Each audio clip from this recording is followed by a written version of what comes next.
This is the brand new collab headphone between Kiwi Ears and Z Reviews, the Serene. Check this thing out. Awesome minimalist design with a matte black aesthetic accented by the purple backplate and headband adjustment, and it sits on my head super comfortably. I had no issues wearing this for hours at a time, and shoot, I'm out of nice things to say. Well, mostly. I don't really like it. I'm sorry. In Z's review of these, he said that these headphones will make you believe that cables make a difference and burn-in exists. If your wire is cheap and you upgrade it to a nice wire, you can tell, because it actually is going to prove immediately with just a swap that cables can make a difference. For those of you who don't believe in break-in, you're gonna. I don't really know what he's talking about. I didn't get that impression from all the things I have access to here. Anyway, while I like the overall behavior of the cable, the fabric they chose for it has some pretty bad microphonics.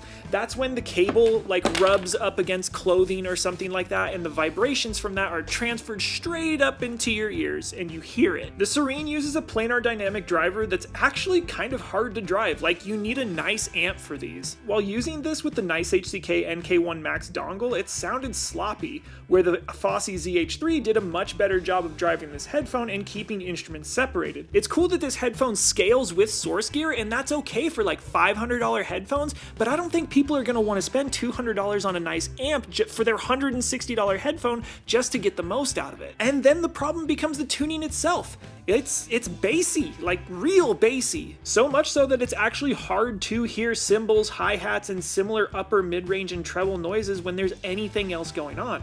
Vocals also sound far away and kind of dull. One of my tried and true test tracks is Shadow on the Sun by Audioslave, and the whole time I'm listening to the song, I'm just kind of like, I'm making this face.